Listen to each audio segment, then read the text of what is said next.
In the first part of this session, we'll cover the importance of research and understanding your audience.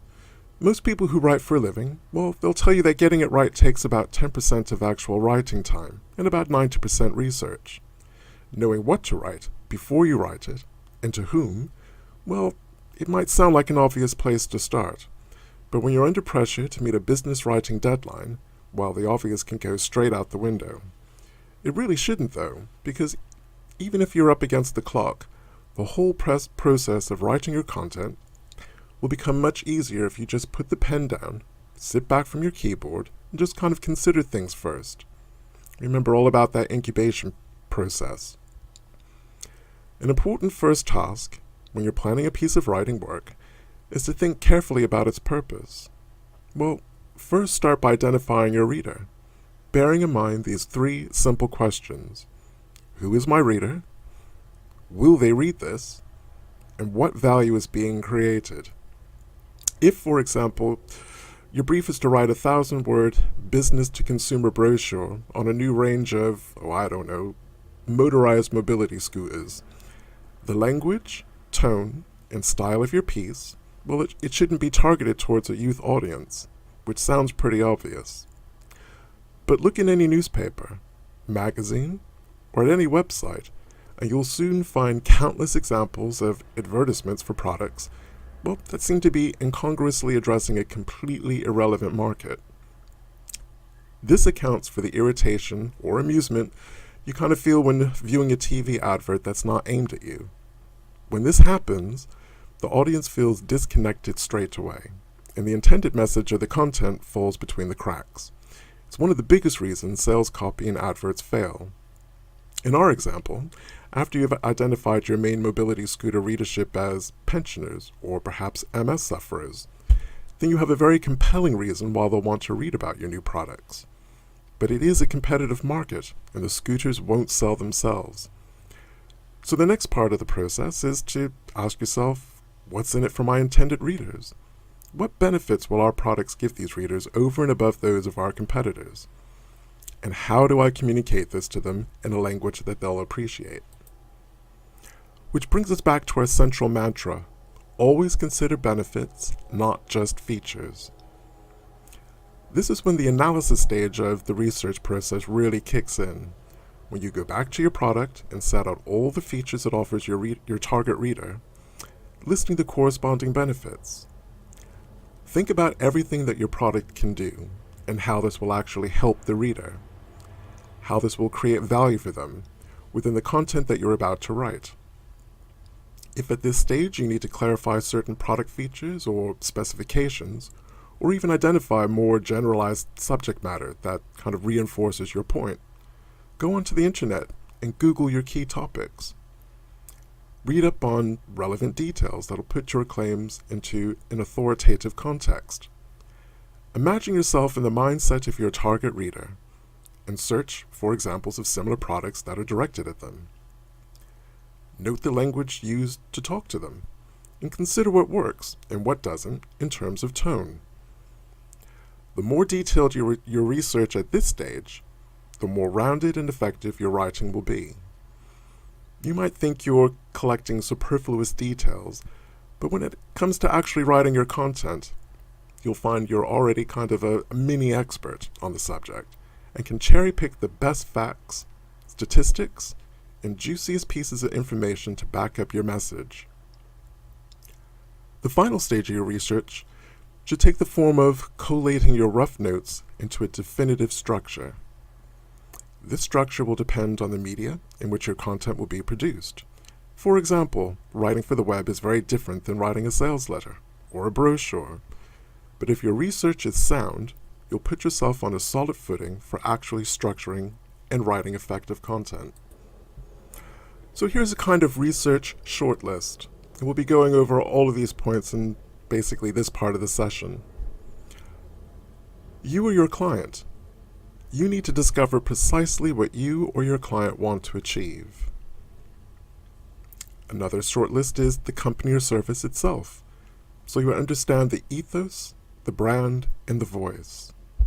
You need to research customers. After all, if you don't know who you're writing to, how will you know what to say? You need to research the product or service. Your readers have to understand every aspect of it to discover its main benefits. You also definitely need to research the competition. You need to know what else is out there and what makes that particular product or service you're writing about different. Okay, so let's get started with our session. On the screen, you'll see some aims and outcomes for session 3 of this unit. As a highlight, you'll explore the process of creative thinking for innovation and conceiving big ideas for branding messages. You'll explore how to determine strategic marketing position, target demographics, media vehicles, and translating these into creative copy. And you'll also develop your knowledge of fundamental brand writing skills. It doesn't strictly fit into any list of general rules, but it's always worth remembering that time is vital to producing copy for a living, and excellence in general. There's never enough time to raise standards for the logical reason that people set deadlines based on my past experience. However, it does follow that if you want to do things better than you did in the past, you might meet some resistance on timing. So whenever a deadline presents itself, always push the apparent time allowed. Is that deadline for real? Or would it magically increase if it turned out that your work wasn't good enough? Some people have the natural talent to turn out satisfactory copy in a few minutes, but this can sometimes be as much a liability as an actual asset. Satisfactory brand copy, no matter how quickly it's produced, is not in and of itself a valuable commodity. All branded copy is, in a way, an extension of the product or service it actually represents. In fact, in some areas like internet brands, it's the only visible manifestation of the product, so it's unwise to cramp its development. A great idea takes less than a second to occur, but which second it occurs in, it can't be known at the outset. Asking for, or just giving yourself, time is one of those things that seems counterintuitive. It often seems that whatever brand promotion task you're faced with achieving is about impressing people with your mental ability and your agility. It's about heroically solving problems quickly. But remember our points about lateral thinking in the incubation process covered previously. While it's arguably more impressive to score 9 out of 10 for a job completed in 5 minutes, especially if you're working for a brand, marketing, or advertising agency, copywriting is not a gymnastic event where you score marks for difficulty. You're better off using the time available properly to score 10 out of 10. Tony Anton says the same in his book, which is called The Great Print Advertising, in which he states, great branding demands not just high marks, like a 9.5 or a 9.7, it demands perfect marks, in other words, straight 10s. In the end, good branding makes everyone's job easier. It defines the essence of a company for staff and consumers alike, and at the same time, sells its products. So give yourself time to breathe. You need to ensure that your big idea and copy concept is demonstrably relevant, objective, right for the target market, and so on. In other words, that it's armor-plated. This is especially true if you work for an agency or you're a copywriting freelancer. Your quest will be to get past the echelons of creative directors, account directors, brand directors, marketing directors, and beyond in the international director sphere. Why are the golden rules arranged in the order shown on the screen? The main one is that for some reason, being told the golden rule of this or that kind of walk of life is a nice enough experience, but when you really think about it, it's usually of little practical help. It's difficult to sit in an office or a room with a blank pad or a blinking cursor on your computer and just, start being simple, or for that matter, ambitious. Golden rules, don't forget, are usually bestowed by someone looking backwards, having worked their way up through a design or media career, only then finding the mental space necessary to define the essence of it even to themselves. Advice, as Baz Luhrmann said, is a form of nostalgia. These are also usually people who have a gift for making a vast and complicated situation seem, well, simple. So passing on generalizations may inspire, or it may simply induce an admiration for the person doing the passing on. But it doesn't directly instruct. So for that reason, the 8.5 really, rules are kind of in a logical order for writers as they contemplate starting their writing work.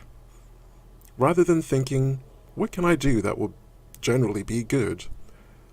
A question, let's face it, that's kind of unlikely to produce a fantastic idea by way of an answer.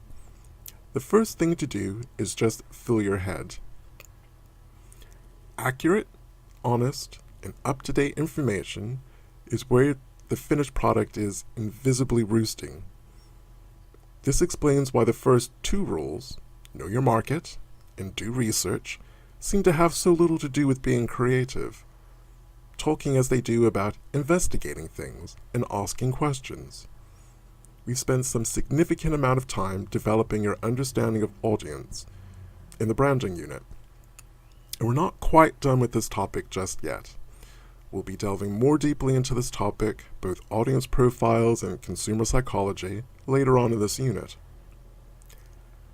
Delving into Rule 3, answering the brief, may encourage the first stirrings of original thought, but this is immediately and satisfyingly crushed by the killjoys of Rules 4 and 5. Once the rules of relevance and objectivity have inspired the production of something worthwhile, the next two rules kindly point out the futility of being merely worthwhile. For the time being, though, it's back to the beginning. You're faced with a blank piece of paper or a blinking cursor and the need to fill your head. Okay, so what am I really talking about when I'm saying things like fill your head? Well, first, your first move when you get a brief, or when you're thinking about a brief for yourself, is probably not to think about your audience. It's far more likely that you will think rather abstractly about the situation that you're faced with. In other words, what it is you want to accomplish. Then you may continue to think rather abstractly, but no longer about the situation at hand. There's nothing wrong in this, of course. You're unlikely to start investigating the target market just because that's what everyone else tells you to do. Some hints and tips on the practicalities of getting down to work are undeniably useful, but they are well covered elsewhere. Whatever the brief, I would recommend leaving all pens, layout pads, PCs, tablets, and Macs alone for as long as possible and simply think, or better still, talk. So who are you talking to? The first subject to think or talk about is the target market. Who is your audience within that target market? The first goal is to visualize your audience sufficiently well enough to be able to address him or her in a very natural way. Remember Aardvark Records' profile for Jess? We knew all of the tribes we communicated with, and we knew them all very well. Go back and review those two Satyagraha advertisement examples. The language, tone, and imagery, feel, used in both of these examples was subtly different, directly speaking to two distinct tribes. So, if your target market is young people or teenagers, you may be tempted to think of them as a general mass of youth, possibly tainted with your own prejudices or predilections when you think about them. This may lead you to eventually to talk to them in a very generalized way, to use a youthful message kind of delivery system, such as the distressed type, shots of young people doing young things like skateboarding or being youthfully energetic, those ubiquitous, shiny, happy, smiling young people type shots. This may signal your intentions to speak to a certain group of people. This won't single you out from the other product messages in the same or similar areas who use exactly the same tactics and techniques. Really pinpoint the people you're talking to and nail this down. It's not just young people or ABC1 male mid-market. That's merely a requirement. And that's why I disparage the use of terms like consumers, customers, and demographics, and basically use them only when I have to. Know exactly who your target person is, down to what he or she wears, what he or she does in the evening. Bob Levinson, a writer who started at Doyle Dane Bernbacken back in 1959, said, males 18 to 34, or households above 30 pounds per annum, are categories that are worse than useless. They are actually destructive. If you have the time and the opportunity to do so, join some focus groups. You can find them in their area by searching for them on Google. Just search on a phrase like the name of the town or the city that you live in, plus area focus group. So for instance, it could be, London area marketing focus groups, and you should easily be able to find a list of them. Or for down here, you can do Cornish focus groups, or Liverpool focus groups, or Manchester focus groups, wherever you live in. You get the idea. Research groups of this kind are used to produce data and reports for product development teams and marketing professionals. They have their advocates, as well as their detractors. But putting that debate to one side, they are a goldmine for writers. Use them as a listening exercise. Chances are, sooner or later, you'll be sitting in a room with people who fit your audience profile. Listen to how they speak, down to the very word choices that they make. Listen to what they say. What are their likes and their dislikes? What are their touch points, their action points? What are their views of the world? What are their preferences, and what turns them off? Under the cover of being one of them, chat with them during coffee breaks. Get a sense of what they watch on telly and what they read. Are they largely single or dual income households? I promise you, use these opportunities well, and they will offer you a goldmine of information, and you didn't have to spend a penny to acquire this knowledge. You just had to give up some of your time, which you're typically paid for by the company running the focus group. The main reason for attending focus groups is the opportunity they offer to eyeball different target markets. As a human being, you're tuned into receiving signals and information about other human beings when you meet them. All of a sudden, the idea of addressing a group of teenagers and your own synthetic idea of teenage speak will automatically become slightly awkward. Just listen to how people are prepared to talk, quite naturally, about what they look for or what they hate about the product on offer. You'll get a natural feel for what they find funny, what they notice, their everyday terminology, and probably hundreds of subtle things that needn't go into a report, but will be somewhere useful in your brain when it comes to addressing the group in copywriting terms. Take the Economist advert on the screen. What's great about this work is that there's nothing false about it. A handful of text speaks directly and honestly to how the Economist's audience see themselves. This isn't just important for getting the information across. That could be achieved with almost any style of advertising, for the simple reason that those interested in geopolitics and geofinancial matters are hungry for this information. By showing an understanding of a target audience that's as centralist and left of center, the Economist can benefit from their trust later on. It's a very different style of ad from, say, the Financial Times, which has an overlap in audience with The Economist, but largely appeals to a completely different audience. For The Economist, the success of this apparently simple campaign is directly linked to what it knows about its own readership. They're intelligent, and they want to be successful. The copy talks only to those points, never to any of the magazine's fascinating subject matter.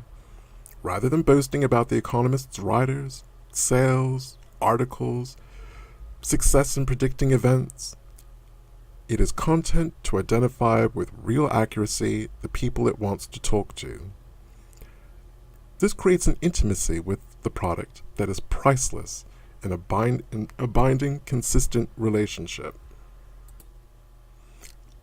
When you narrow down the market in this way, you don't have to shout so loud or shout so generally. You're talking the same language as your audience, and you're guaranteed a hearing. It may seem odd to narrow your customer base when trying to make money.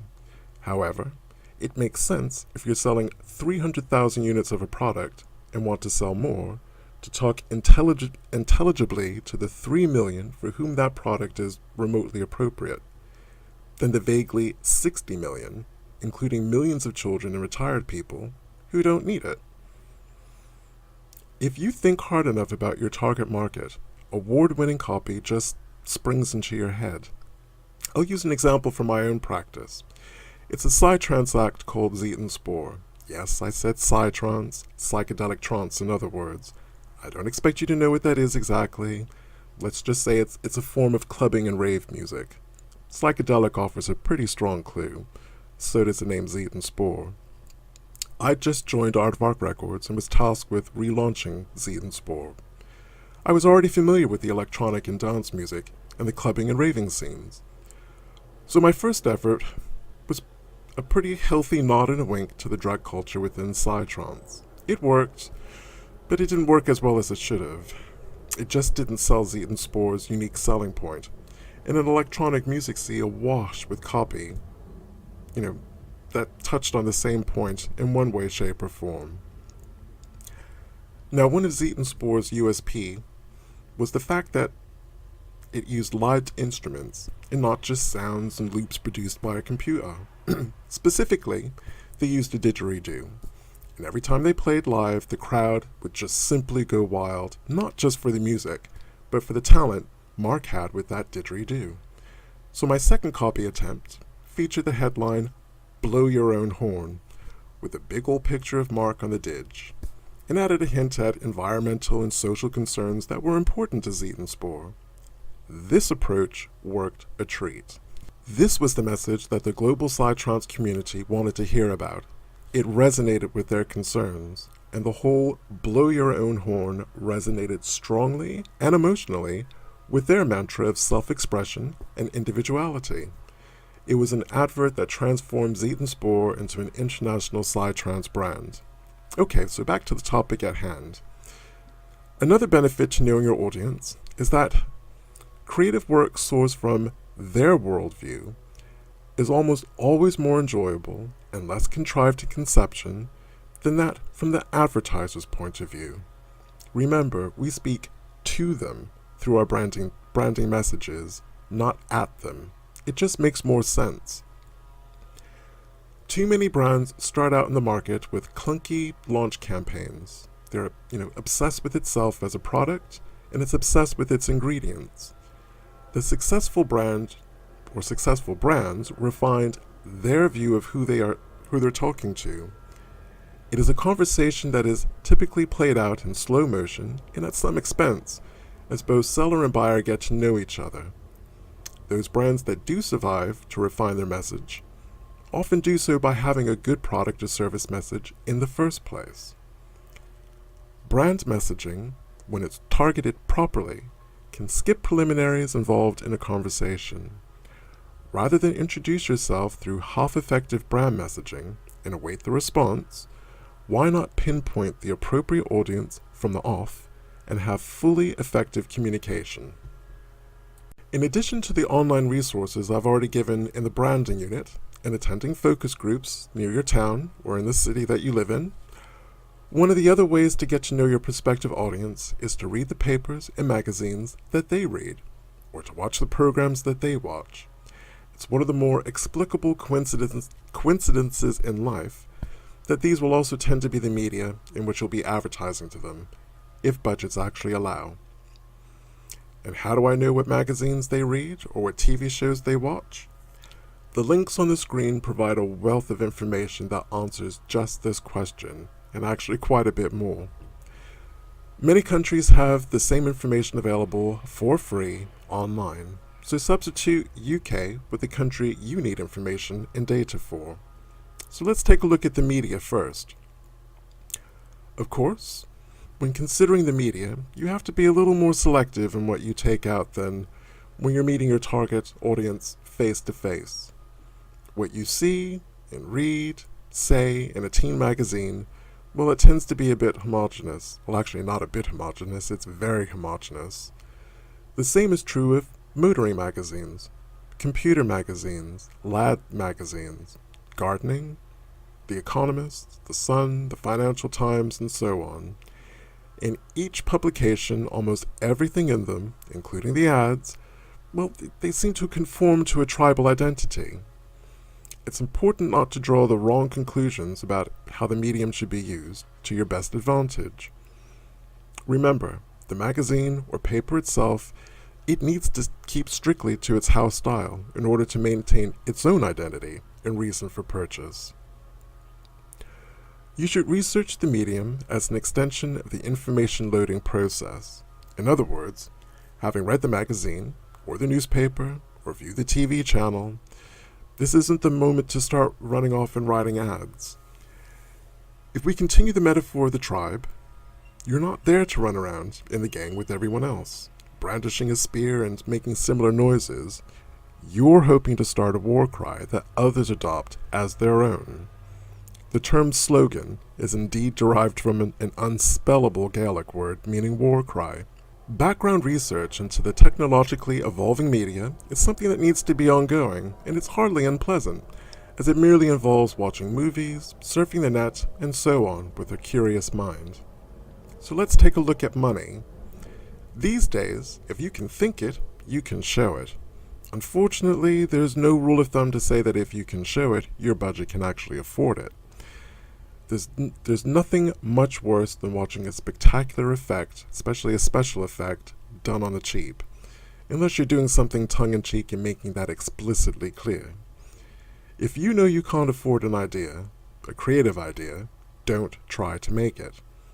If your idea is brilliant but needs more money, fight for that money to be made available, or bin that idea altogether. Either way, don't kid yourself.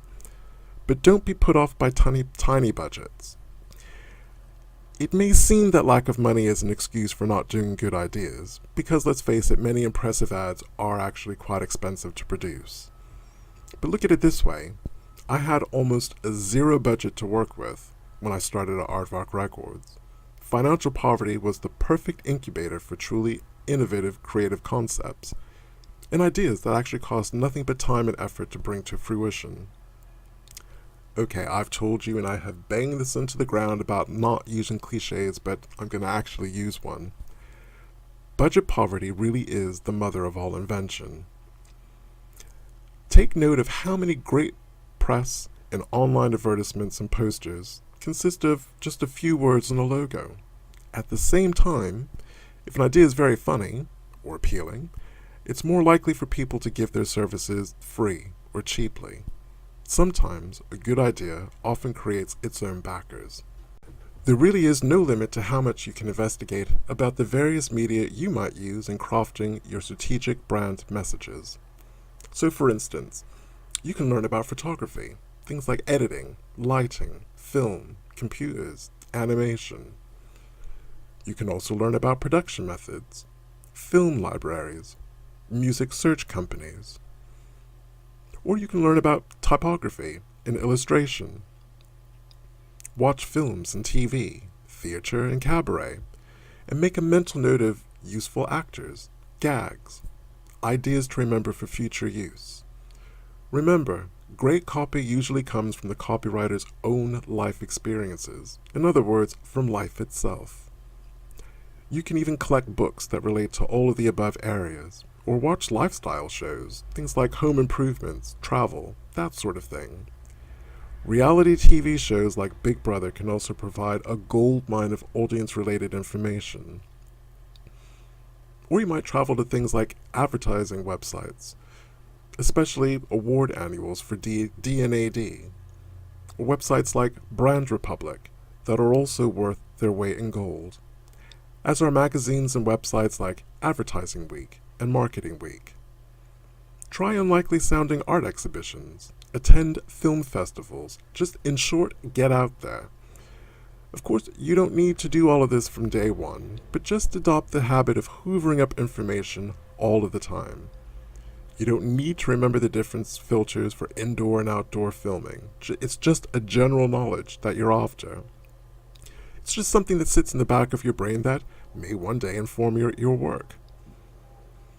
In day-to-day work, you can probably convince yourself that you've already satisfied the whole know your audience rule very early in the process. For example, if you're writing a TV commercial aimed at middle-aged women, you could, within seconds of the brief hitting your desk, conclude, I know that target market personally. It's me mum. I just spoke to her on the telephone last night. As for researching the media, you might say something to yourself like, I watch TV all the time, so I've researched this medium too. Simplistic as it sounds, this actually isn't a bad way to think about things, as it helps bring the idea of advertising down to earth. When Richard Phillips wrote the Beatty character, starring Maureen Lipman for British Telecom, he was instructed to think of the target market as his own mother, and he did exactly that. It's kind of like composing an important memo for your boss's eyes only. You say something to yourself like, I know his or her foibles intimately, and I receive memos all the time, so I know which style works best. In both examples, you could go further, putting a photo of your mother on the desk as a reminder when writing copy, or phoning the boss's PA to see what kind of mood he or she is in. Both of these actions would help you carry out your task with little effort. Or you could put in a little bit more effort, say going to a research group of other people's mothers, or taking the boss's PA to lunch to canvass a likely reaction to your views, would make a further contribution to the success of your end product. The principle is, the more effort you put in, the better you will understand your task. And for those of you who are unfamiliar with the classic series of BT adverts starring Maureen Lipman, or for those of you who weren't born yet, because they were a very old series of commercials, I've cued it, so it's going to play in just a couple of seconds. Hello? Anthony? Oh, congratulations on your exam results. Grandma, I failed. You failed? What do you mean you failed? I failed. Maths, English, physics, geography, German, woodwork, art. I failed. You didn't pass anything? Pottery. Pottery? Very useful. Anthony, people will always need plates. Anything else? And sociology. An ology? He gets an ology and he says he's failed. You get an ology, you're a scientist. Whether it's well done or hard luck, a phone call says a lot. The most brilliant boys, the teachers who are wrong, you know, they can't mark. A lot of them can't see. British Telecom. It's you we answer to. My best advice is to research more than you could possibly need to on the subject that you're going to be working on. And this could be your brand's sector, industry, or field, including its characteristics and the people within it. The reason is that if you research only according to your first impressions of a project, or according to your own preconceived ideas of what you'll end up with, your end product itself will be restrained by the limits of your own conformity. Force yourself to research more broadly, even if it seems wasteful, as it will inform your writing and mystify your peers as to how you came up with such a novel piece of work. The internet is a fabulous tool for research, as you'll often find that your competitors or even your client already has a website with plenty of information on it. The internet's also great for picture research, ready-made links, and obscure points of fact. Google everything. Remember what I said about thinking outside of the box. But it comes with a caution. Do be a bit wary. The net can be a false friend. Sometimes its sheer speed and its range can seem to give you an instant solution. So also consider slower forms of research if there's time, things like the library. Now, this may sound like the sort of advice handed out in the 1940s to rookie copywriters wearing tweeds and smoking pipes, but try it once. You'll actually, you will amaze yourself. It's taking you away from your office or your home working space, and it gives you the space where you'll find the subject becomes far more real to you. It's no longer something that's just wandered into your office that needs to be wrestled out as soon as possible. In a library, you realize grown men and women have spent years of their life considering it, the subject that you're researching, or collecting data about it. On the internet, information is arranged according to someone else's agenda, and it's better in certain areas than others. And I don't fail to see the irony in that statement considering where you are, online, doing this course. However, in the library you can usually get a more rounded picture of your subject. Your own mind will become curious about some other aspects of it. A piece of copy written entirely in the office on the subject of ballpoint pens can take its raw material only from what's in your office at the time. Some notes from the manufacturer, and a quick look at the product would probably lead you to start with something like, what's the best ballpoint pen you've ever had? As soon as it starts, it already reads like it's a losing battle. You're obviously trying to find an interesting angle on ballpoint pens from inside your own head. Why should there be one there? What evolutionary benefit would it have? When people say break the rules, what they often mean is come up with something fresh. The internet would furnish you with a good number of places in the world to buy a ballpoint pen, but take a stroll down to the library, and you may end up with some actual real information. Your copy might start with something like, in 1834, a man fell into a drain in Budapest, an event which led to the invention of the ballpoint pen. Or, mile for mile, the Smith & Jones ballpoint pen works out cheaper to run than a family saloon. Advertising copy like this kind of makes you feel as though you're being served fresh ingredients. Okay, so having loaded up with information, you need to seriously think about producing some ideas. However, apart from making a note of any ideas that occur spontaneously, you should otherwise hold back. The reason for this is to ensure you're saying the right thing. No matter how much talent and technique is apparent in your copywriting, at least 90% of its effectiveness resides in the message you've decided, or that you've been given, to communicate. So choose wisely and say the right thing. The first rule here is set deeply in stone, yet it's regularly transgressed. Say one thing, and one thing only. This doesn't refer to the content of body copy or to a stylistic idea, but to the underlying message.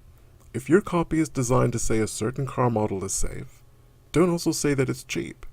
Readers can only catch one message at a time. The particular message to be conveyed is normally presented in the form of a brief, either your own brief or one that's given to you from a client. And it's not such a bad idea, if the brief is for your own brand, to think about it like a client brief. It's a good way for you to focus. This might include the proposition or promise, along with a few words on tone of voice, audience, factual support, and various kinds of guidelines and mandatory requirements. These are things that you put on yourself. You can waste months of effort if you don't answer the brief. It's part of your task to know that the brief, it's just a piece of paper, behind which is a product and a company's history, political problems, share price problems, and competitive situation. This nebulous state of affairs is also part of your brief. I've included a sample brief for you to work on in the scenario section. Always remember that your copy links to your brand strategy, which links to your overall business strategy. Or substitute that with the word client. It always links to either your own or a client's brand strategy, which again always relates to an overall business strategy. Put another way, copy is informed by a brand communication brief, which is informed by a brand, which is informed by a business strategy. It is a continuous line. So it's time to dig a little deeper. It's always worth going through the strategic thinking process yourself. It might actually take you somewhere different than you expect. Start by answering the following questions about the copy you need to produce. What is the context? Given that context, what are you saying? Given what you're saying, What is the end line or the tagline? Think of a tagline or end line as a catchphrase or a slogan. I've already given you a few taglines already through the various units and sessions. The label that shares. We listen and we learn. Just do it. Because you're worth it. This is a slight case of brand messaging by numbers. Obviously, most brands come with a tagline already in place. But even then, it's important to consider the tagline, if only to check it's still right, and, if so, to anchor your conceptual work to it. In theory, and yes, here's another rule, all brand messages should, in some way, prove their tagline. The tagline is a rudder throughout the creative process. Unfortunately, the best taglines are such effortless little phrases that even experienced branding people often try to apply them as a cherry on a cake after the work has been done.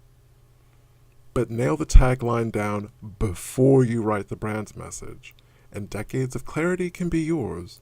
This was the case with Aardvark Records. Be aware of the market information and circumstances that created the brief that you have to answer. Just as researching a little more about your audience can summon forth some excellent creative concepts, so too can being truly aware about the marketplace, industry, or sector either your brand or your client's brand operates within. If you're an agency person, it certainly will make selling your work a little easier. The fact that grand strategy is not part of your job description does give you at least one slight advantage over for those whom it is. You can think with objectivity about your client's predicament in a way that the chief executive may not be able to. The chief executive, he or she may converse with other highly placed personnel in the marketplace, but perhaps finds it difficult to assimilate the public's attitude from a bunch of figures in a survey. Either way, if you work for yourself or for an agency, if you follow the rules outlined in this session thus far, you'll have the background information. You have the added benefit in that it's your job now to crystallize your findings into a piece of creative work. Think of context as the who, what, why, where, and when of your brand message. Andrew Rutherford, writer of Labor Isn't Working, which was a 1979 Conservative Party poster, he was able to crystallize the prevailing UK political situation at just the moment in time when a poster was required. To put it figuratively, you need to be something of a weather balloon. You need to know which way the prevailing winds are blowing. Another famous, or infamous, depending on your sensibilities, example was the Ann Summers online campaign after the 2010 UK general election. And this is when the UK had its first coalition government for decades, pretty much within living memory. Ann Summers wanted a strategy which would drive awareness of its brand and position it as edgy with online audiences.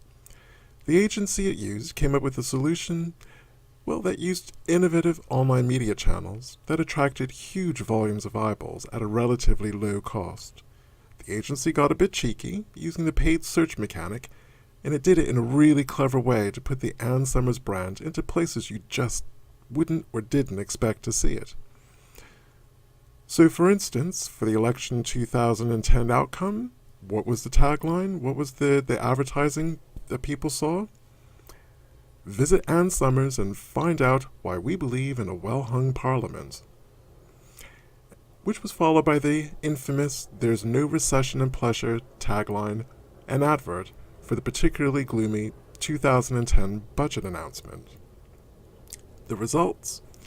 Ann Summers gained national media coverage from the likes of The Guardian and The Independent, resulting in something like 1.5 million impressions online, all for a campaign spend, are you waiting for it, of less than £4,500. Raise your point of view above the day-to-day pressures into the general forces that are acting on your brand and your brand's market, or your client and your client's market. Let the Ann Summers example serve as a really innovative cheeky, funny, effective way of using what's going on within your brand environment to come up with something new and different and get your brand on people's radar. Now, if your understanding of the context is correct, what you say follows fairly naturally. Take as an example from Sugarman, Volvo, which started advertising in Britain with a range of cars that were perceived as safe, but boring. After careful thought, they decided that what they had to do was to make safety the absolute requirement for a car. As time moves on and the market context changes, things became more difficult. In the 1980s, the affluent people in their target market, they were just no longer a cautious breed. And that's an important thing to remember. Context is never static. It does change and evolve. In the 80s, Volvo's market, well, they were all about having fun. The ads for safety were just simply enough to be award-winning. But BMW and Volkswagen, well, they were taking similar sterling qualities and expressing them as sexy engineering and quirky life enhancement, respectively. For Volvo, it was now imperative to make safety fun. This, as you can imagine, was not an easy task, and to begin with, nothing much was accomplished. As there was a need to keep advertising new models and to keep the name Volvo in the public eye, the agency they hired just didn't have time to go through the whole thought process, and there were a number of unsuccessful commercials which seemed to kind of dent the brand's image. For example, one showed a car transforming magically into a white horse, which wasn't at all the sort of solid virtue one would have expected of Volvo. And as the 90s broke, the quality of the agency and the client prevailed as someone, somewhere, wrestled with a proposition and turned it into a logical one. Safety could be fun because it means you can do more dangerous things. Despite the fact that Volvo don't use a tagline, what they're saying as an advertiser is clear. It's logically connected to their context and therefore makes some good branding messaging and for a brand that stays in good shape. Having decided on the all-motivating message, the next job is to seek the right expression. It may seem that searching for the perfect way of expressing your unique proposition to some may seem overly poetic, but this is the essence of advertising writing. It may be enough to say that your proposition in a direct, no-nonsense fashion, something like, "We sell food cheaper," for example. Now, this would work if yours was a direct, no-nonsense company which really did sell food cheaper and had no other quality to recommend it. Your tagline needs to carry what you want to say with the maximum possible distinction, but using the shortest possible numbers of words. And we do this not only to stand out from the rest, but to also stick in people's minds. Given that so few words, usually, we have to play with when coming up with taglines, you need to try permutations of words, then analyze their subtle differences in meaning to find a word or phrase that clicks. For example, saying something like, "More people prefer Smedleys." Well, that may mean the same as "the majority of people prefer Smedleys," but there are subtle differences in connotation that are almost too small to define in a literary studies class. Yet, when used in a mass communications context, the latter suggestion of recent scientific tests may be significant. So let's use a real-life example. Let's take Tesco's, for example, and their tagline, "Every little helps." Now, this clearly comes from a market imperative for cheapness, but it avoids the connotation of low quality by using a colloquial phrase rather than a direct claim along the lines of, "You can't buy any cheaper." This isn't a particularly remarkable achievement. Sainsbury's, their main rival, they'd already been running with "good food costs less" at Sainsbury's, and they've been doing it for many years. However, what the line "every little helps" does, and does very cleverly, is address a prevailing media climate of suspicion, in which supermarkets are accused of profiteering, bad treatment of suppliers, and general exploitations. The line places itself alongside the customer, as if the company itself was suffering from exactly the same problems as the harried housewife struggling to lop off the odd penny, off the price of tomatoes. It's ingenious. Another good example that shows just how helpful a line can be is Wallace's "Dressed to Kill." And this came from Bartle, Bogle, and Hegarty. As a tagline, it's sound enough to set up some fashion press brand messages that were more enjoyable than the usual fashion ones. Finally, a tagline needn't just be a collection of mildly invigorating words at the bottom of a page, tucked beneath the logo. It can also be the idea of the advertising itself. The AA was one motoring organization among many scrabbling after memberships outside supermarkets, until someone, somewhere, elevated it to the fourth emergency service. Its branding copy and messages have never been memorable, but the idea rings out in the tagline and has been lethal in terms of kind of nicking customers from its main rivals. Now we're getting into one of my favorite subjects, tone of voice, because part of answering a brief is finding the exact tone of voice that fits a brand. Now, this is just only a section in one session about copywriting rules. It could be a course in its own right.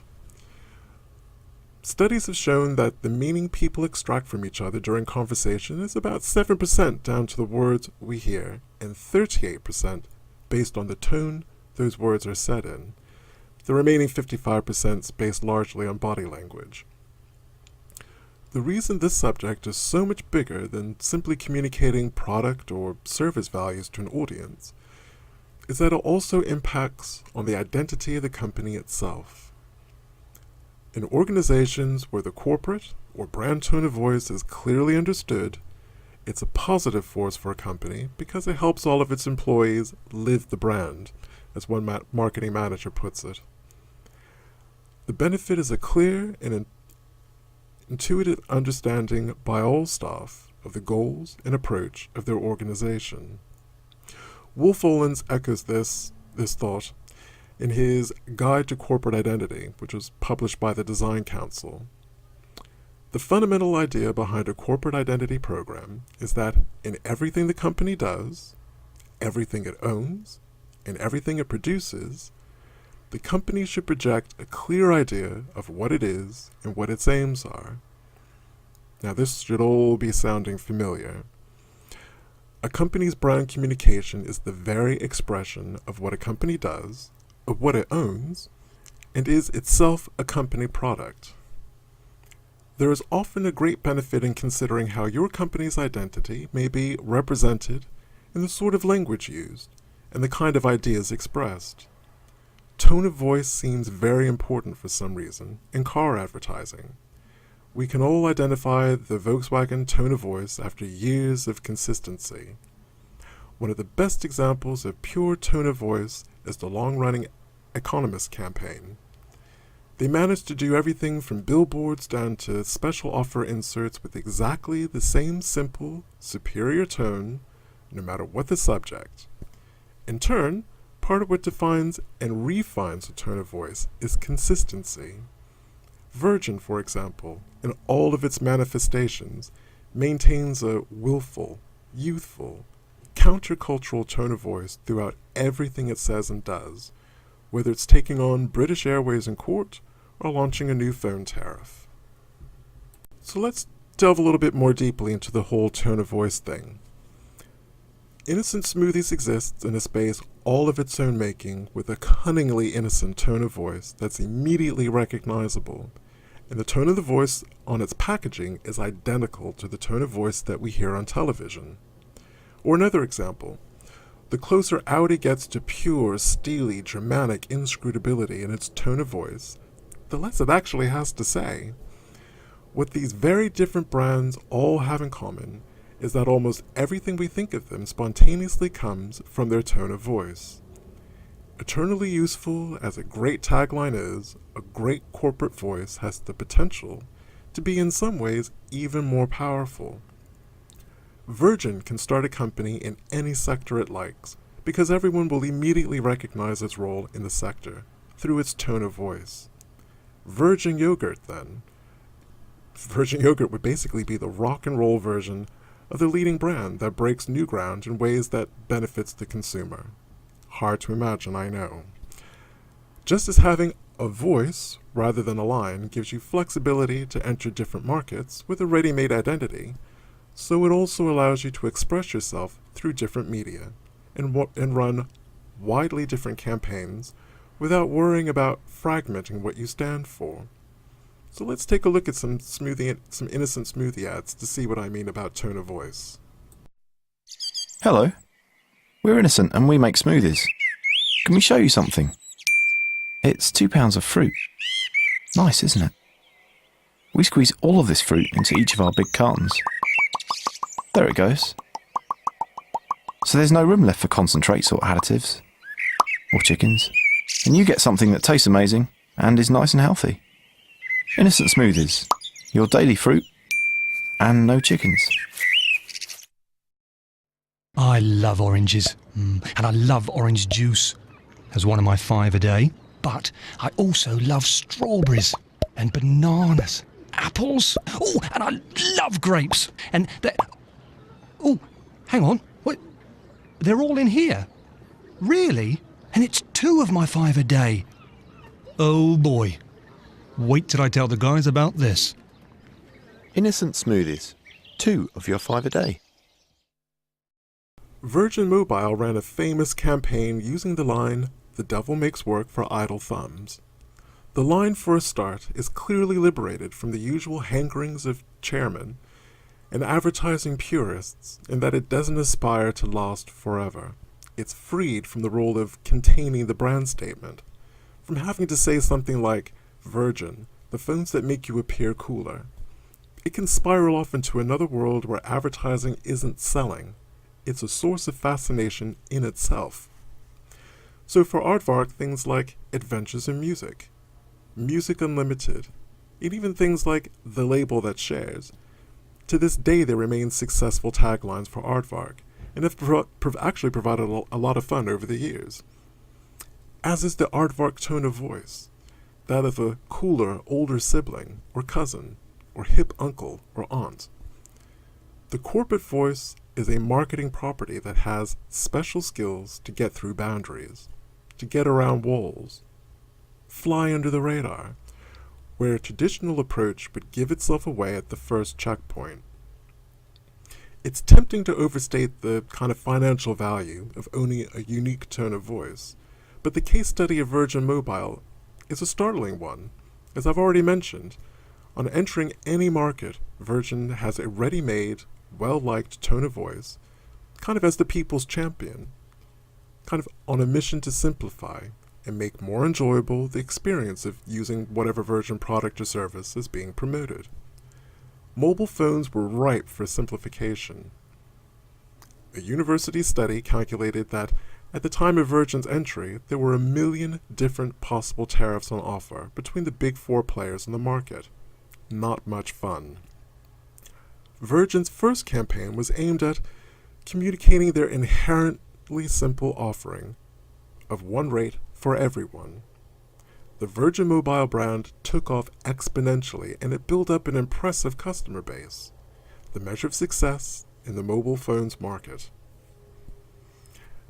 The value of being able to do this from scratch is enormous, but factor in the small detail that Virgin didn't actually own any of the stuff that you make phone networks from, and it's even more impressive. Virgin didn't own any networks. There were no shops. It didn't own any mobile phone masts. It didn't own any bandwidth. They were a virtual network, simply buying the capacity they needed for their customers from another of the players in the market. Virgin's corporate voice meant they could start a £300 million brand from nothing, with nothing. Can yours do that?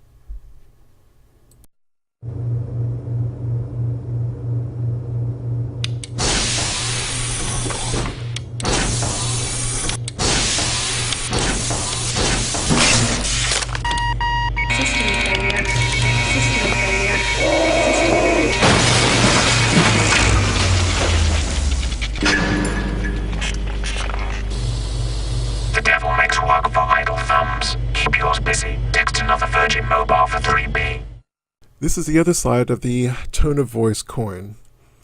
The American drama series, 6 Feet Under, created some unforgettable spoof advertising campaigns that were used in its pilot episode. And for those of you who aren't familiar with the show itself depicted members of the Fisher family, who run a funeral home in Los Angeles, and their friends and lovers and complicated kind of lives. The series traces these characters' lives over the course of 5 years, and it serves as an example of very dark comedy, and it was very groundbreaking at the time. Now, given that a funeral home took center stage, the spoof adverts were industry-related. The spoofs were as controversial as the pilot episode itself. The controversy was centered squarely on their content. But what I think actually lays underneath all of the outcry at the time was the tone of voice used in these spoofs. The copy in the ads is actually genius. If you really sit there and listen to the copy, along with the image, it was really quite well done stuff. Not only was it genius, it was in a bizarre kind of way the ads were credible, which I think made the ads all the more unnerving and unsettling and highly effective. Light-hearted funeral commercials delivered in an upbeat, funny style, you kind of get the picture. It's the Western Judeo-Christian view of death and funerals that makes these commercials so unnerving and, to many, disturbing. By Western standards, the tone of voice jars. It's incongruent. And I've included a few of them for you to view. So watch them, really listen to the copy that accompanies them, the tone of voice, the imagery, everything. We're going to be spending some time discussing these in our next tutorial session. Oh, shake, shake, shake. Ashes to ashes and dust to dust is easy as pie with Franklin's new leak-proof earth dispenser. Say goodbye to soiled fingers forever. Only from Franklin Funeral Supplies. We put the fun back in funeral. For a body that's firm, yet flexible. For skin that begs to be touched. For the velvety appearance of actual living tissue. Top morticians rely on Living Splendor embalming fluid. Living Splendor. Only real life is better. She looked her best every day of her life. Don't let one horribly disfiguring accident change that. Use new wound filler cosmetic molding putty. Now faster setting and self-sealing to help make masking unsightly wounds a breeze. So to kind of wrap things up, in fact, every company has a tone of voice, whether it promotes itself or not. This is self-evidently true if you think of a company you may have phoned recently. The image you have of this company will be made up of the publicity you've seen for the company and the mood and tone of the person you happen to speak to that day. And the percentage of that impression created by the call handler is probably greater than the millions they spent on advertising in reaching you by mail shot. In fact, everything contributes to tone of voice.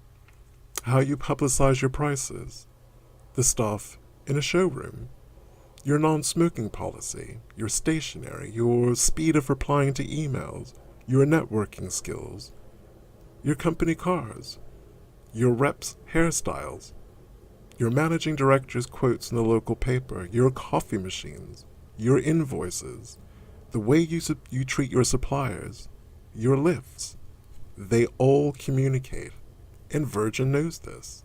Gap knows this. Innocent and Audi know this. Their cultures will pervade every part of the experience of visiting a Virgin, Gap, or Audi premises. Most universities, record labels, media companies, film companies, banking companies, utility providers, they don't seem to understand this, which is odd given the hundreds of millions of pounds spent on their branding messages. One difference to be aware of is that between a trained voice and an untrained one. The untrained voice is typically raw. It has a sense of immediacy about it. And sometimes it's devastatingly successful. The in-house advertising departments of EasyJet, Gap, and Benetton all have, or had at some point, colossal cut-through to the collective consciousness, as it were. But Bernard Matthews always strikes me as the quintessentially untrained marketing voice. You rarely see him these days, at least not on the small screen. But the fortune that presumably allows him to stay away from the small screen was built up from some highly derided commercials some decades ago. And some of you will remember those adverts where he bragged of his turkey firm's white meat with no professional help whatsoever. It's hard now to buy his turkey Twizzlers without still hearing some of his gum-booted vowels in that distance. The point is that, just as a trained, youth-focused rock and roll tone of voice was trusted by young purchasers of mobile phones, a simple, untrained farmer's tone of voice was trusted by mums for meat products. The reason tone of voice can be so powerful is that it's the final leap of contraction. Once you've reduced a brand's offering to a few words, a proposition, mantra, tagline, or whatever it might be, to reduce it one step more to a voice or an attitude is to become real and trusted to the target market, with all the pleasant, long-term consequences that implies.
I'm Bernard Matthews, and I believe this is the juiciest, tenderest turkey you can give your family this Easter. Golden Norfolk from Matthews Norfolk Farms. Beautiful. You really are in a position to write traditional brand copy. You know the background of copywriting. You know who you're talking to. You have information from the brief about the current imperatives and the direction you're traveling. The final pieces of the puzzle, they merely provide finesse. If you produce ideas using research into these areas, your ideas will be relevant. Other areas might strike you as interesting or fashionable, but whatever you write has to be there for a reason. Don't put things in on a personal whim, for example, because you find it funny, or you saw it on the telly last night. Nor should you try to steer your copy around so you can fit in a particular joke or clever form of words. Nor should you put things in just to fill up space or time. If you feel you are, either change the length requirement or change the idea to one suitable to the time and space you're working to. Likewise, if you're working in print and you feel you're rambling on, donate that space to a picture, or even to the surrounding white space. This is where the expression less is more actually means something. The more you leave out, the more important the remainder appears, and the more powerful it looks on a page, or a flyer, or a poster. Some things that seem obviously relevant should still be left out because they're redundant. Avoid saying the same thing in words as you're saying in the pictures. If you're saying something like, "This dog collects sticks," and showing a dog, well, there's some redundancy. Show a dog and say, "Wilberforce is a collector of sticks." And there's something going on between the words and the picture that's more involving. Check the ticket of every fact you include. Does it have a right to be there? Or is it there just because that's the way it's always done? Is it an important part of the product? Even if it is it an important part of the reason to buy the product? However, with all this avoiding and getting rid of, you could end up with nothing at all. If you get rid of everything that's not relevant to your target market and you're left with nothing, well, that should kind of tell you something very important about your brief. However, to be more positive, how do you find what's relevant? Well, often it's right there in front of you, looking absolutely boring and unusable. And this point takes us back to our previous session when I gave you examples like Kalel or Little Spitfire that address just this same thing. When you consider the creative alternatives, it may seem that to bed your idea in reality is boring. However, you don't gain much by using clever comparison. The clever comparisons that do work often turn out on further examination to be not so fanciful after all. If you're clever for cleverness' sake, you risk confusing and ultimately losing your audience. Risk a joke and risk that they won't get it. Essentially, the rule "be relevant" concerns communication. This needs to be said because you can follow all of the rules perfectly. You can actually produce fabulous poetry on behalf of your own brand or the brand of your client, but it won't be good copy. Communication is a very special concept because it combines the idea of a message sent with a message received. To make the point, draw a blob on a piece of paper. That blob is you.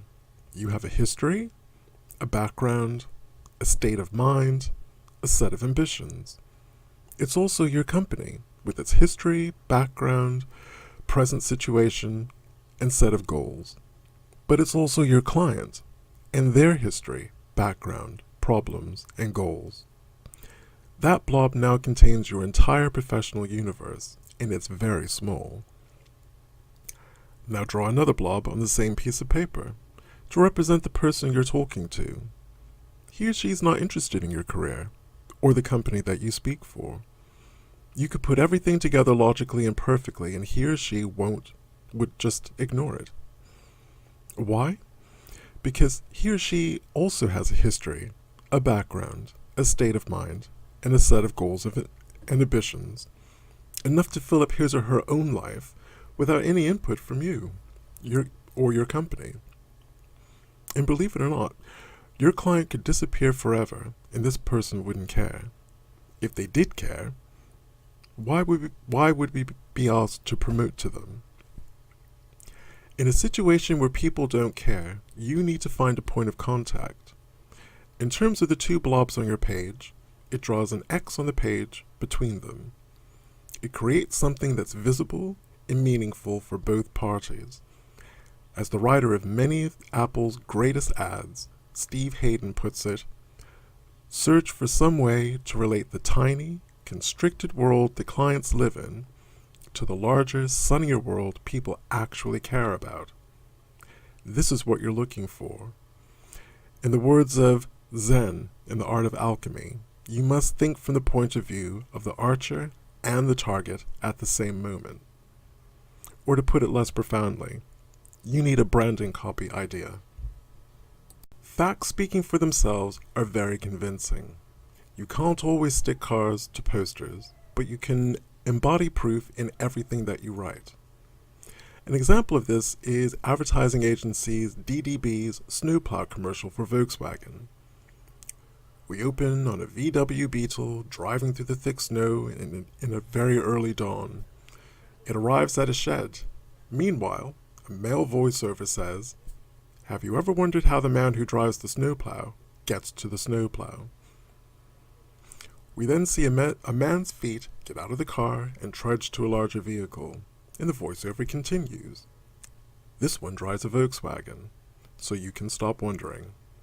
It's a beautifully simple advertising idea, embedded in reality, that exudes self-evident proof of the reliability of the car, even though on closer examination there's no actual proof there. And here's the video.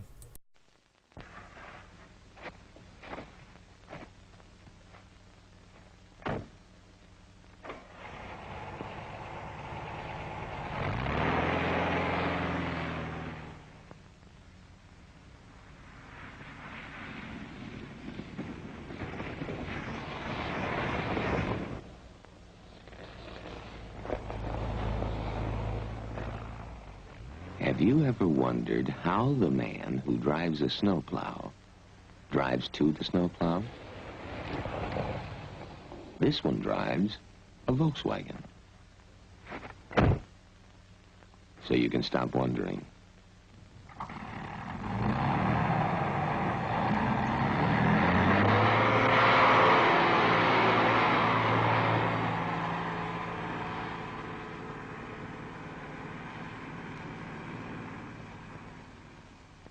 On the screen are the key takeaways from this part of Session 3.